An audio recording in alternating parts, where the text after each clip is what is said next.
फर्जी विकलांग प्रमाण पत्र बनवा करके भाई और बहन हो जाते हैं पीसीएस अफसर। वो कह रहे हैं कि मैं मुख्तार अंसारी का आर्थिक सलाहकार हूँ, मैं अपराधी हूँ या मैंने अपराध किया है। प्रशांत कुमार सिंह जी को नियम कानून नहीं मालूम है। मैं जिसका नमक खाता हूँ जी जी जी उस पर अगर कुछ कहा जाएगा तो मैं इसे बर्दाश्त कैसे, और रोया भी था। जी देखिए, अब तो वो उन्होंने रिजाइन दिया और फिर रिजाइन वापस करके फिर वो ज्वाइन भी कर चुके हैं। बड़ा संघर्ष आप कर रहे हैं, और संघर्ष वो अभी किसी अन्य के खिलाफ नहीं, अपने ही छोटे भाई के खिलाफ। तुम जनरल कोटे से हो तो तुमको जनरल कोटे में फाइट करके अपनी नौकरी पानी चाहिए थी। तुमने विकलांग का हक क्यों लिया? उन्होंने भी सर्जन का नहीं है, उन्होंने भी, सर्जन ने भी नीचे डेट नहीं लिखा। कोई भी डॉक्टर सिग्नेचर करेगा तो नीचे डेट लिखेगा। ENT सर्जन का नहीं है और यह फिजिशियन का नहीं है। फर्जी विकलांग प्रमाण पत्र बनवा करके भाई और बहन हो जाते हैं पीसीएस अफसर। दोनों ने अकूत संपत्ति अर्जित किया।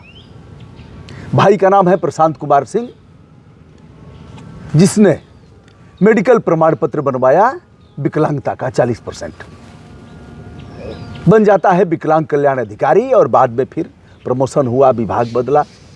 कहानी आपने देखा होगा कि त्याग पत्र दिया, योगी जी का नमक खाया हूं और योगी जी के बारे में कोई ऐसा कहेगा तो मैं कैसे सहन कर सकता हूं, फूट फूट करके रोया। बहन भी तहसीलदार है। दोनों के बड़े भाई हमारे बीच है। डॉक्टर विश्वजीत सिंह, इन्हें पिटवाया और मरवाया भी। थाने में SHO ने पट्टे से पीटा इनकी पीठ पर। वो अघाव इसे जीवन पर्यंत इन्हें नहीं भूलेगी, और इन्होंने लगातार लिखा पढ़ी करते हुए दांत रंग दिया है शासन से लेकर के और अधिकारियों तक, प्रशासन तक, कि दोनों का प्रमाण पत्र फर्जी है। दोनों विकलांग प्रमाण पत्र फर्जी रूप से बनवा करके पीसीएस की नौकरी पाए हैं, और इनका प्रमाण पत्र निरस्त हो, इनकी नौकरी खत्म हो, इनके पर फ्रॉड प्ले का मुकदमा दर्ज हो, और इन्होंने जो नोएडा से लेकर के लखनऊ और अन्य स्थानों पर अरबों रुपए की संपत्ति अर्जित किया है, उसकी भी रिकवरी हो। कुछ हो नहीं रहा है। हो क्या रहा है? विश्वजीत जी हमारे बीच है, हमसे बातचीत हुई और इन्होंने बताया कि मैं आपके चैनल पर बात करना चाहता हूं। विश्वजीत बाबू, शुभकामनाएं आपको। बहुत बहुत धन्यवाद। बड़ा संघर्ष आप कर रहे हैं, और संघर्ष वो अभी किसी अन्य के खिलाफ नहीं, अपने ही छोटे भाई के खिलाफ, जो आपकी उंगली पकड़ करके चला, सीखा। एक साथ 2-2.5 साल का अंतर रहा होगा आप में और छोटे भाई में। जी। भाई आपका ब्रिलियंट था, नेता भी था जी, और नेता रहते हुए अमर सिंह की पार्टी का जिला अध्यक्ष था, और उसका चयन हो जाता है लोअर पीसीएस में। जी जी जी। एक बड़े समाचार पत्रों का खूब प्रकाशित हुआ, नेता से बना अधिकारी। जी जी। यह मामले दुर्लभ प्रकृति के हैं। जी। ऐसे हो नहीं पाते हैं। जी। अब उस भाई के पीछे पड़ गए आप, बहन की भी पीछे पड़ गई, और राखी बांधती थी आपको। जी जी। आप उसे मीठा खिलाती थी, मुंह में मुंह मीठा करती थी। जी। आरती आपकी उतारती थी। जी जी। उस बहन की नौकरी लेने पर आमादा है, और भाई पर भी। क्या मामला है? भाई ने कहा है कि हमने योगी जी का नमक खाया है। जी जी। बताएं। जी, सबसे पहले तो मैं आपको अपना परिचय दूं। आपने परिचय दे दिया। मैं विश्वजीत सिंह, मैं प्रशांत कुमार सिंह और जया सिंह का बड़ा भाई हूं। अब देखिए, मैं जो ये लड़ाई लड़ रहा हूं, यह मेरी लड़ाई मेरी अपने लिए नहीं है। यह मैं पूरी लड़ाई विकलांगों के लिए लड़ रहा हूं। मेरी प्रशांत कुमार सिंह जी से और जया सिंह जी से कोई ऐसी आपसी दुश्मनी नहीं है। बस मेरा जो कहना है कि किसी विकलांग, एक विकलांग व्यक्ति कितना मजबूर होता है, और किसी विकलांग के हक को अगर किसी ऐसे व्यक्ति द्वारा हड़प लिया जाए जो पूर्णतः स्वस्थ हो, तो अगर ऐसी प्रकृति या ऐसी घटना मेरा बेटा या मेरा पोता भी करेगा, तो मैं अपने बेटे और पोते के खिलाफ भी, उस कृत्य के खिलाफ भी खड़ा हो जाऊंगा। पहली चीज़ तो ये है। दूसरी चीज़ देखिए, अब मैं सारी चीज़ आपको विस्तार से बताना चाहता हूँ। प्रशांत कुमार सिंह जी का डेट ऑफ बर्थ है 28/10/78 और जया सिंह जी का डेट ऑफ बर्थ है 1/1/1990। प्रशांत कुमार सिंह जी की शिक्षा high school, inter, graduation, LLB, B.Ed इन्होंने जनरल कोटे में किया। ये किसी भी स्तर पे तब विकलांग नहीं थे। उसी तरह जया सिंह जी का भी है, वो भी हाई स्कूल हैं, इंटर हैं, बीए हैं, उन्होंने भी जनरल कोटे में परीक्षा पास की। 27/10/2009 मतलब यहाँ तक कोई गड़बड़ी दोनों लोगों ने नहीं किया था। 27/10/2009 को सबसे पहले प्रशांत कुमार सिंह ने यह गलत कृत्य किया। सीएमओ मऊ को धोखा देते हुए macular degeneration in left I and loss of vision right I, ये नेत्र रोग की एक ऐसी बीमारी है जो कि दुर्लभ है 50 साल के नीचे के लोगों में। सबसे बड़ी चीज मतलब जिनकी उम्र 50 साल से नीचे है उनको यह नहीं हो सकती, दुर्लभ है। दूसरी चीज क्या है कि मैं चूंकि एक पेशे से, अच्छा, किस उम्र में इन्होंने बनवाया? तब इनकी उम्र 31 साल थी। अच्छा, चूंकि मैं पेशे से डॉक्टर हूं तो मैं उस बीमारी के बारे में भी जरा आपको ब्रीफ कर दूं। मैकुलर डिजेनरेशन का जो सिम्टम है कि आप हाई चेन स्मोकर हो, आपकी हाई ग्रेड ओबेसिटी हो, आपकी बीएमआई अपर देन 30 हो, हाइपर लिपिडीमिया हो यानी लिपिड प्रोफाइल बढ़ी हुई हो, कार्डियोवैस्कुलर डिजीज हो, और ये तो हो गए उसकी ये लक्षण। आँख में क्या दिक्कत आएगी? वैसा व्यक्ति जिसको मैकुलर डिजेनरेशन होगा उसको सारी चीज़ें टेढ़ी मेढ़ी दिखेंगी और धुंधली दिखेंगी। सामान्य पेपर पे जो सामान्य अक्षर होते हैं, जैसे हम लोग दैनिक प्रयोग में 11 से 12 कैलिबरी का अक्षर प्रयोग करते हैं, उस अक्षर को तो वो पढ़ ही नहीं सकता। सामान्य कंट्रास्ट में नहीं देख सकता, यानी सफ़ेद पे जो कालेपन है उसको अधिक चाहिए होगा। सामान्य रोशनी में वो नहीं पढ़ सकता। तो इस बीमारी को जांच करने के लिए फिजिशियन को और आई सर्जन को, फिजिशियन अपने स्तर से जांच करेंगे और आई सर्जन अपने स्तर से जांच करेंगे, लेकिन मैकुलर डिजेनरेशन की कंप्लीट डायग्नोसिस बिना ऑप्टिकल कोहेरेंस टोमोग्राफी, जिसको हम लोग ओसीटी कहते हैं, उसके बिना दुनिया का कोई भी नेत्र सर्जन यह दावा नहीं कर सकता है कि फला व्यक्ति को मैकुलर डिजेनरेशन है।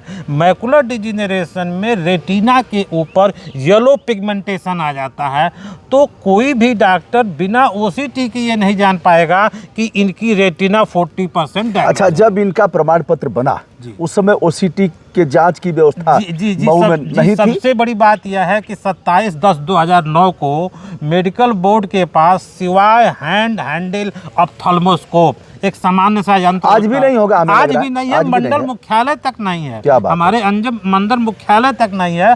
तो अगर वो ऑपरेटस ही उनके पास नहीं था तो उन्होंने कैसे उस बीमारी को डायग्नोस किया? जैसे मान लीजिए मैं आपसे कहूं कि आपके हार्ट में ब्लॉकेज है, तो मैं बिना सीटी एंजियोग्राफी या बिना कन्वेंशनल एंजियोग्राफी के तय नहीं कर सकता कि आपके हार्ट में ब्लॉकेज है। बाकी जो जांच हैं, ईसीजी हैं, इको हैं, वो कंफर्म डायग्नोसिस नहीं देती हैं। उसी तरह इस बीमारी में भी है। सेम प्रकरण जो जया सिंह का है, उन्होंने दिखाया कि मुझे ट्रॉमेटिक ऑप्टिक एट्रोफी है। तो ट्रॉमेटिक ऑप्टिक एट्रोफी में ऑप्टिक नर्व डैमेज होती है, और ऑप्टिक नर्व डैमेज है यह बिना एमआरआई ऑर्बिट के जाना ही नहीं जा सकता।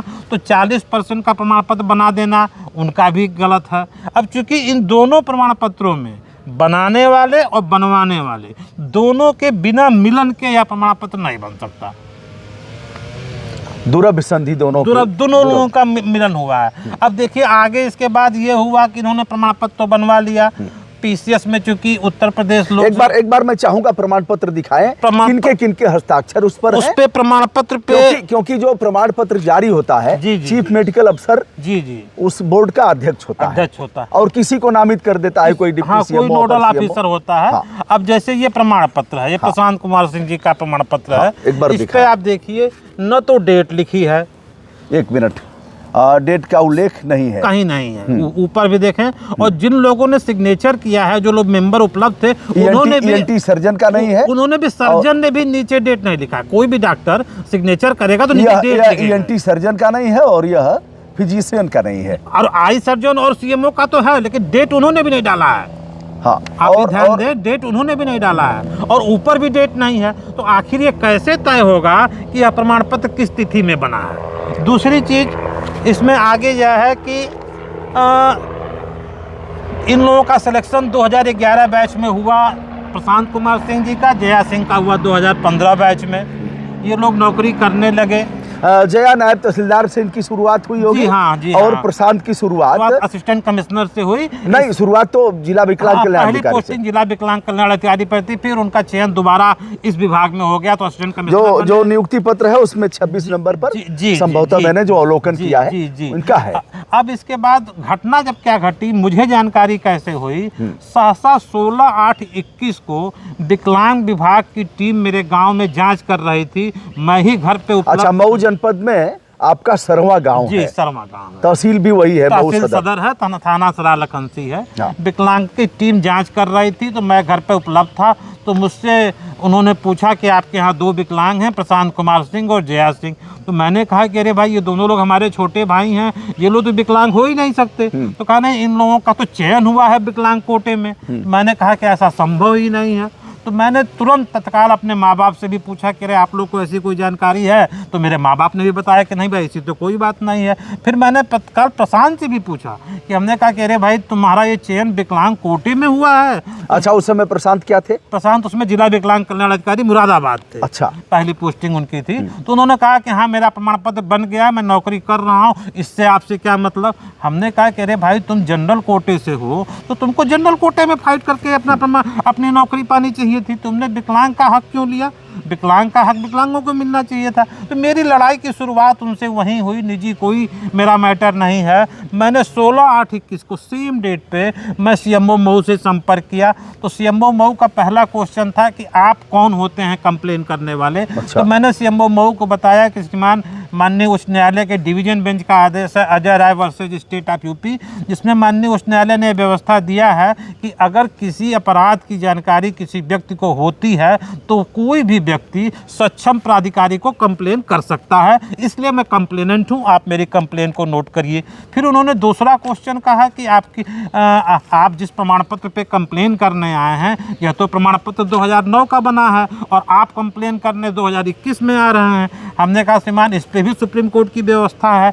जहां धोखाधड़ी की जाती है वहां यह नहीं देखा जाता है कि धोखाधड़ी कब की गई, यह देखा जाता है कि कंप्लेन करने वाले को जानकारी कब हुई। सुप्रीम कोर्ट का भी एक लेटेस्ट जजमेंट आया है, दलजी भाई वलजी भाई वेन वर्सेज प्रजापति कोडर भाई कचरा भाई, 11/12/2024 का जजमेंट है। इसमें सुप्रीम कोर्ट ने अभी लेटेस्ट स्पष्ट कर दिया कि अभी सुजीत जी, आप अधिवक्ता भी हैं क्या महाराज? नहीं, तो ना इतना मैं अधिवक्ता नहीं हूँ, लेकिन लड़ते लड़ते ऐसा हो गया है। मैं कानून को पढ़ने का शौक है मुझे, इसलिए मैंने कानून को बहुत नज़दीक से पढ़ा है। फिर मैंने सीएमओ मऊ से कहा कि ये आप प्रमाण पत्र चेक कर लीजिए, इस पर ना डेट मेंशन है, ना नीचे सिग्नेचर के नीचे डेट मेंशन है, तो ये कैसे मान लिया जाए कि ये प्रमाण पत्र इस डेट में बना है। तो सीएमओ साहब ने कहा कि हाँ, ये प्रमाण पत्र तो प्रथम दृष्टया संदिग्ध है, लेकिन इसका हम फिजिकल वेरिफिकेशन करा लेते हैं। हमने कहा श्रीमान, फिजिकल वेरिफिकेशन से काम नहीं चलेगा, इस पर भी सुप्रीम कोर्ट का जजमेंट है।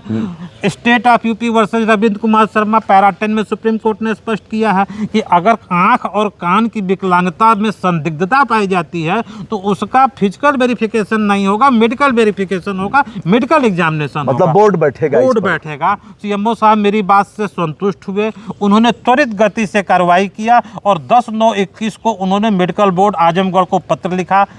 मेडिकल बोर्ड ने भी त्वरित कार्रवाई की। 28/9/21 को पहली बार मेडिकल बोर्ड बैठी। ये दिन दोनों लोगों को नोटिस गया, प्रशांत सिंह को भी, जया सिंह को, दोनों लोग हाजिर नहीं हुए। मेडिकल बोर्ड ने फिर से मेडिकल बोर्ड दोबारा बैठाया 7/10/21 को, ये लोग दोबारा भी हाजिर नहीं हुए। जया सिंह के लिए तो स्पेशली तीसरी बार 13/1/23 को तिबारा बैठाया गया, जया सिंह उस पर भी हाजिर नहीं हुई। तो मैं मुख्यमंत्री कार्यालय गया, मुख्यमंत्री कार्यालय से डायरेक्शन हुआ तो अपर आयुक्त न्यायिक आजमगढ़ मंडल को जांच गई, तो उन्होंने यह निर्देश दिया सीएमओ मऊ को कि ये लोग जिस जिस विभाग में कार्यरत हैं उस विभाग के हेड को लेटर लिखा जाए। तो सीएमओ मऊ ने 30/11/22 को प्रशांत कुमार सिंह के स्टेट हेड आयुक्त वाणिज्य कर उत्तर प्रदेश, और चूंकि जया सिंह उस समय तहसीलदार कासमाबाद गाजीपुर थी तो डीएम गाजीपुर को पत्र लिखा। दोनों लोगों को पत्र लिखा गया, लेकिन दोनों अधिकारियों ने कोई कार्रवाई नहीं की। सीएमओ ने स्पष्ट लिखा था कि मेडिकल एग्जामिनेशन के लिए भेजिए या तो अपने स्तर से कार्रवाई करिए।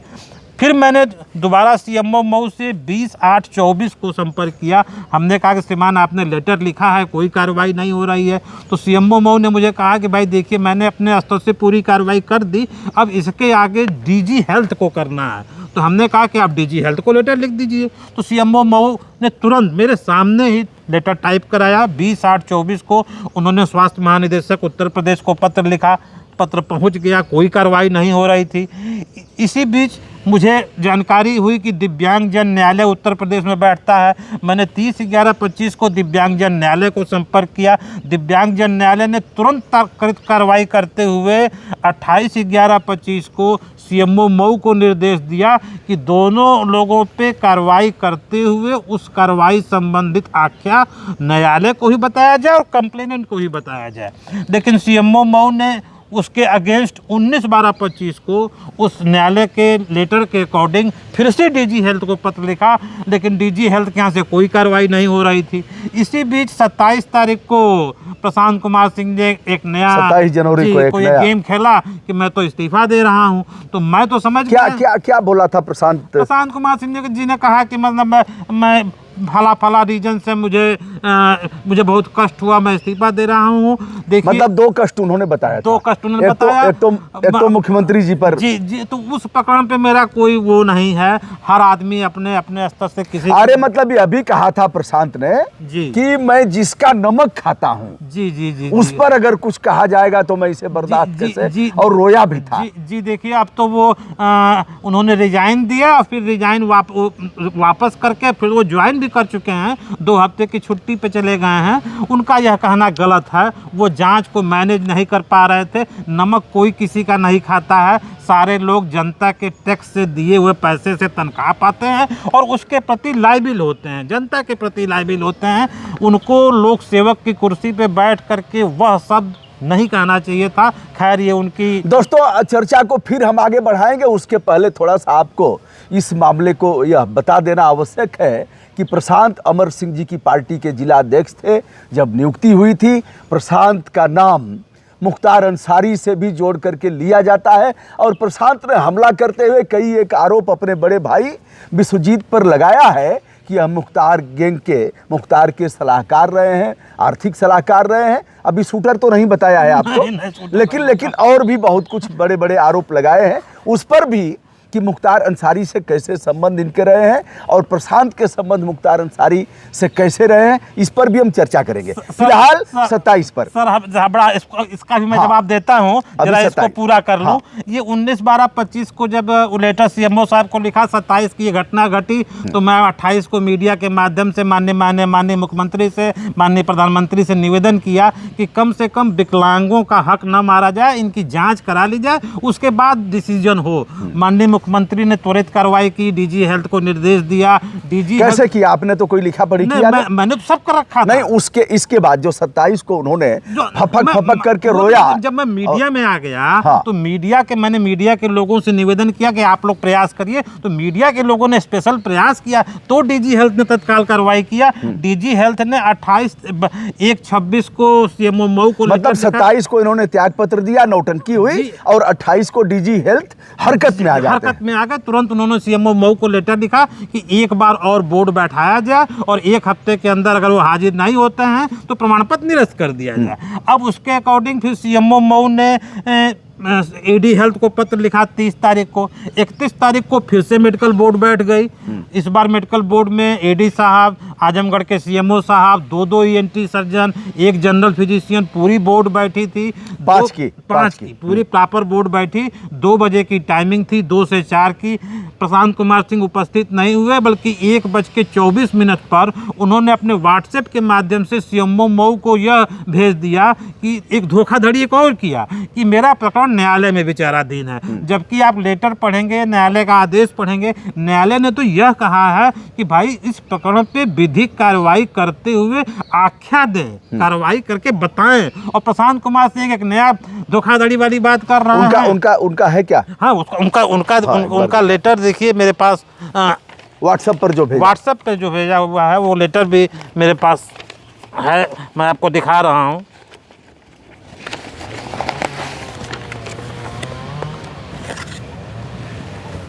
ये देखिए, ये प्रशांत कुमार सिंह ने लिख करके भेजा कि 1:24 पे इन्होंने सीएमओ मऊ को लिख के भेज दिया कि मेरा प्रकरण न्यायालय में विचाराधीन है। जबकि न्यायालय का आदेश स्पष्ट है कि इनके पे कार्रवाई कट है कि वह करके फिर हमें सूचित करिए। अब उसके बाद 31 तारीख को जब ये उपस्थित नहीं हुए तो न्याय बोर्ड ने अनुपस्थिति दर्ज करा दी और एडी साहब ने सीएमओ मऊ को लेटर से सूचित कर दिया कि भाई ये फिर भी उस बार उपस्थित नहीं हुए। तो मैंने 31 तारीख को, चूँकि मैं उपस्थित हुआ था, मैंने एडी साहब को फिर से लेटर लिखा। अच्छा, आपको भी बुलाया गया था उसमें? हाँ, नहीं, मुझे बुलाया नहीं, कि मुझे सूचना हो गई, मुझे विधिक रूप से नहीं बुलाया गया। अब जो इतना लड़ रहा है वह तो पहुंचेगा। जी, मैं पहुंचा तो मैंने एडी साहब से कहा कि मुझे रिसीविंग दीजिए, कि वो नहीं पहुंचे हैं, मैं पहुंचा हूं। एडी साहब ने रिसीविंग दिया। फिर मैं 2 तारीख को मैं डीएम साहब के यहाँ गया, डीएम साहब को भी मैंने लेटर दिया, चूँकि डीएम मऊ, चूँकि डीएम और सीएमओ प्राइमरी स्तर पे जिले पे हेड होते हैं, उसके बाद स्टेट डिसेबिलिटी बोर्ड होता है। डीएम मऊ को दिया, 2 तारीख को ही मैंने सीएमओ मऊ को दिया और सबसे मैंने रिसीविंग लिया। डीएम मऊ हमारे यहाँ जिलाधिकारी इतने अच्छे हैं, इतना अच्छा कार्य है उनका कि अब मैं उनकी तारीफ में आपसे क्या कहूँ, बहुत ही संवेदनशील अधिकारी हैं। लेकिन अब गेंद जो है डीएम मऊ हमारे यहाँ श्री प्रवीण कुमार मिश्रा जी जिलाधिकारी हैं, पिछले 2-2.5 साल से हैं। जिले में कहीं भी आज तक किसी के साथ अन्याय नहीं हुआ है। मैं तो कई बार उनसे मिला हूं, मैं उनका बहुत शुक्रगुजार हूं। मैं अब इस लड़ाई को देखिए, सब होने के बाद जब एडी हेल्थ ने सीएमओ मऊ को लिख दिया तो अब गेंद सीएमओ मऊ के पाले में है। अब तक सीएमओ मऊ डीजी हेल्थ पे टालते थे, तो अब तो उनको निर्देश भी मिल गया है। डीजी हेल्थ ने कह भी दिया कि एक बार बोर्ड बैठाओ, उपस्थित नहीं होते हैं कार्रवाई कर दो। उस समय भी बीत चुका है, सीएमओ मऊ कोई कार्रवाई नहीं कर रहे हैं। ये तो रहा इस प्रकरण की बात। अब जरा जो प्रशांत कुमार सिंह जी ने मेरे ऊपर बड़ा हास्यास्पद आरोप लगाया है, उसका अगर स्पष्टीकरण मैं नहीं दूंगा। हास्यास्पद आरोप यह है, ठीक बात आपने, यह आरोप लगाया है कि मुख्तार अंसारी के यह आर्थिक सलाहकार रहे हैं। यानी आप पूंजीपति भी हैं, बहुत पैसे हैं और आर्थिक रूप से आप उनकी मदद भी कर रहे हैं। सर, इसमें मैं चूंकि इसको बहुत अच्छी, चलिए एक आरोप नंबर 1 कि आप मुख्तार अंसारी विधायक मऊ के आर्थिक सलाहकार रहे हैं और काफी नजदीकी आ रहे हैं। इसमें देखिए, ये तो बहुत, एक तो उनको यह आरोप लगाना था तो उस कुर्सी पे बैठ के नहीं लगाना था। उत्तर प्रदेश कर्मचारी नियमावली के अगेंस्ट है कि आप पब्लिक सर्वेंट की कुर्सी पे बैठ के आरोप लगा रहे हैं। दूसरी बात, आप मेरे फिजिक को देख रहे होंगे, मेरा 1.5 कुंतल की मेरी शरीर है। वो कह रहे हैं कि मैं मुख्तार अंसारी का आर्थिक सलाहकार हूँ, मैं अपराधी हूँ या मैंने अपराध किया है। प्रशांत कुमार सिंह जी को नियम कानून नहीं मालूम है, अपराध क्या होता है और अपराधी क्या होता है। अपराध की परिभाषा जिसे हम लोग ऑफेंस कहते हैं, उसमें एक एक्यूज्ड पर्सन होना चाहिए, उसकी मेंस रिया होनी चाहिए, उसकी एक्टस रिया होनी चाहिए और उसके द्वारा किसी को इंजरी पहुंचानी जानी चाहिए। ये हुई परिभाषा अपराध की। आरोप जब लगता है किसी के ऊपर, कोई भी सक्षम न्यायालय जब उस आरोप के आधार पर उस व्यक्ति को कन्विक्ट कर देती है, तब उसे अपराधी कहा जाता है। ये अपराध और अपराधी का अंतर नहीं। आपने 1.5 कुंटल बताया, हाँ, अब और मतलब 1.5 कुंटल वजन और अपराधी न होना, इसमें क्या तात्पर्य है? हाँ, मैं बता रहा हूँ। 2 कुंटल का व्यक्ति भी अपराधी हो सकता है। अभी पप्पू यादव का आपसे अधिक वजन होगा और पप्पू यादव की जमानत नहीं हो पा रही है और 41 अपराध पप्पू यादव सांसद पर है। आपका कहना बिल्कुल तो आप तो बैड आर्गुमेंट है कि हम 1.5 कुंटल के हैं साहब और मुख्तार गैंग के हम अपराधी कैसे हो सकते हैं? मैंने हंसी का जवाब हंसी में दिया है। अब जरा फैक्ट समझिए, कोई भी आदमी अगर अपराध करता है तो उस अपराध के द्वारा वो संपत्ति सृजित करता है, कहीं ना कहीं वो संपत्ति बनाता है, चाहे आर्थिक रूप से या जमीन जायदाद के रूप में। आप किसी का भी इतिहास देखेंगे, किसी पे गैंगस्टर एक्ट, गुंडा एक्ट लगता है तो वो इसी के अकॉर्डिंग लगता है। अब आप देखें, मेरे ऊपर पूरे भारतवर्ष में एक कड़ी जमीन बनाने की नहीं है, एक कड़ी। रहा सवाल, मेरे ऊपर जो ज़मीन जायदाद है वो पैतृक है, वो अभी दौरान मुकदमा विचाराधीन है। अगर मैं मुख्तार अंसारी का आर्थिक सलाहकार होता तो ज़रूर मैं भी तो कुछ कमाता। कोई ज़रूरी नहीं है। नहीं, आपका समर्पण ऐसा मुख्तार अंसारी के प्रति था कि हम कुछ नहीं कमाएंगे, आपके लिए सर्वस्व न्यौछावर कर देंगे, गर्दन कटवा देंगे, मैं कुछ नहीं कमाऊंगा। मैंने तो जिस दिन उन्होंने यह बयान दिया, मैं तुरंत, चूंकि 2 तारीख को मैं बता रहा हूँ ना, 2 तारीख को मैं डीएम मऊ से मिला था। मैं था, मेरी पत्नी थी, मैंने डीएम मऊ को अपना आधार कार्ड, पैन कार्ड प्रेषित किया कि श्रीमान मेरी जाँच करा ली जाए। जो आदमी इतना, मैं कह रहा हूँ जिले के आला कमान से कि किसी भी आदमी का अगर आपको आपराधिक हिस्ट्री पता करना हो तो LIO बता देगी मुकदमे के बारे में, और उसका आधार कार्ड पैन कार्ड बता देगा उसकी संपत्ति के बारे में। मेरे ऊपर 3 मुकदमे हैं। बहुत पहले 2008 में एक मुकदमा मेरे ऊपर लिख गया था, PD साहब और CDO साहब ने लिखवा दिया था जमीन, विद्यालय की ज़मीन पे पैसे के संदर्भ में। माननीय हाईकोर्ट ने उसी समय रिकवरी स्टे दे दिया, अरेस्ट स्टे दे दिया, काउंटर लगाने को कहा। 2008 का मामला है, अब तक न कोई काउंटर लगा है न कोई कार्रवाई हुई है। एक छोटा सा मुकदमा मेरे पर 504 506 का है, समन ट्रायल है। चलिए, जब आपसे प्रशांत से कोई विवाद नहीं था तब का मुकदमा यह है। जी। चलिए, मुकदमा चलेगा कोर्ट में, जो भी होगा।